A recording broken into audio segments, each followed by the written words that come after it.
sample mechanisms can be used to offset compensate amplifying circuits. Now consider an inverting amplifier which has an offset voltage associated with it. Now, if we have the opportunity to disconnect the input signal and then connect it in negative feedback, we can create an offset compensation circuit like this. In the offset compensation phase, the clock 1 signal and the clock 2 signals are both on, whereas the clock 3 signal is off. Now that means that in this situation we have the negative feedback, which means that the voltage on the negative input is going to be the same as the positive input, which is going to be minus the offset voltage. And since we have ground on the left hand side of the capacitor, we're going to get a voltage across the capacitor which is equal to the offset voltage.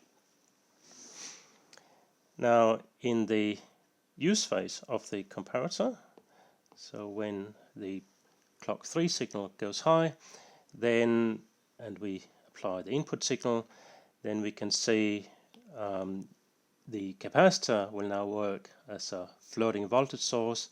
So the input signal, we will subtract the offset voltage from that, and that is going to be applied directly at the input to the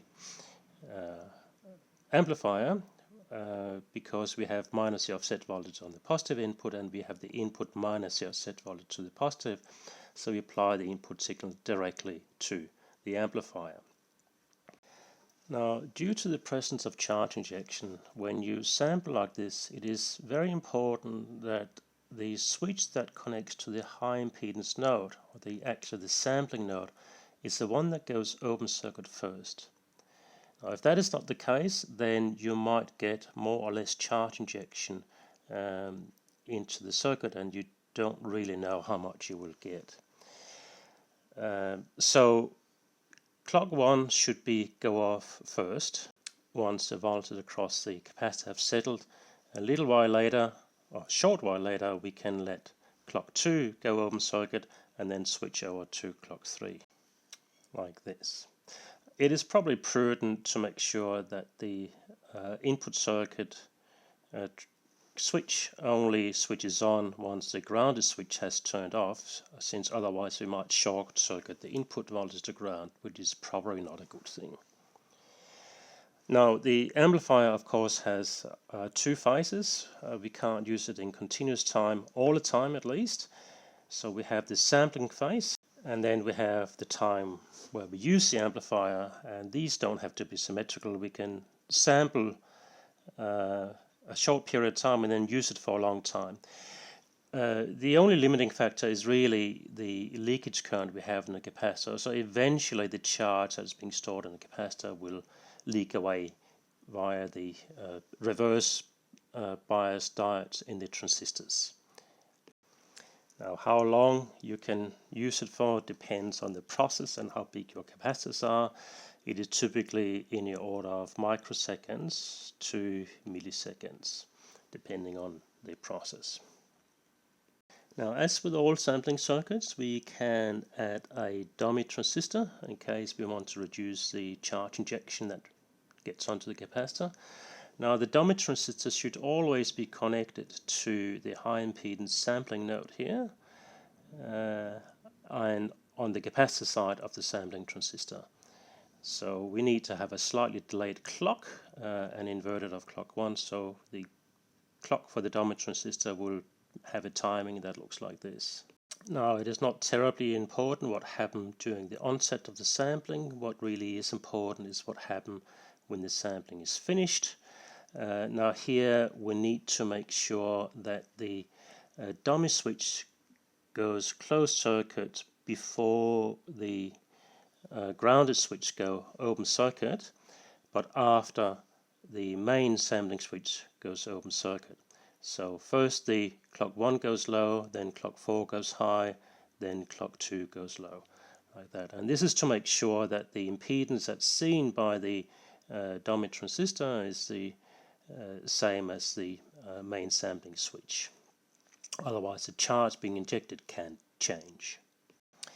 Another consideration that is worth pointing out is the capacitor. So this capacitor drawn here has the bottom plate on the left. Now the bottom plate is the lowest plate in the capacitor, and that has typically a parasitic capacitor to ground. Now, if the capacitor is symmetrical, it's not necessary to make this consideration, but this is often the case that one of the plates have more parasitic capacitance to ground than the other.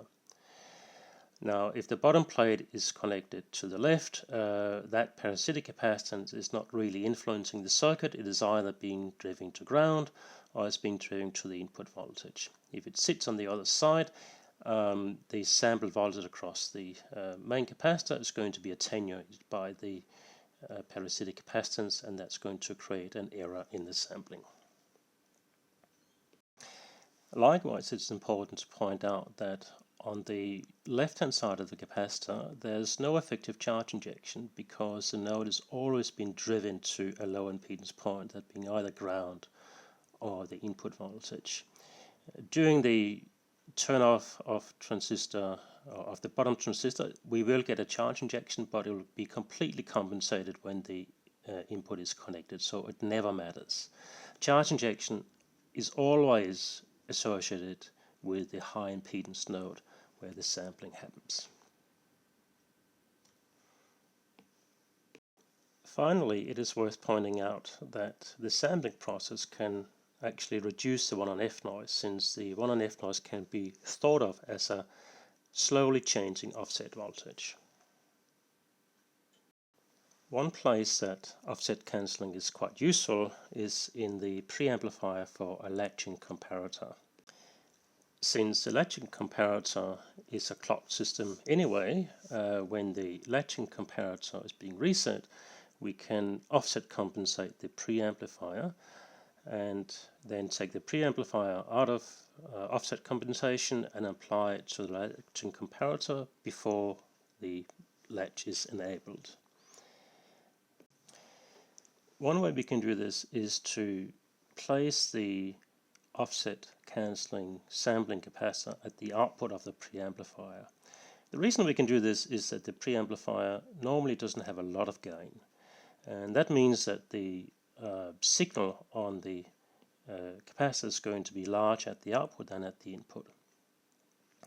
So we can have a clock phase where we ground the two inputs, and we also ground the inputs to the latching comparator.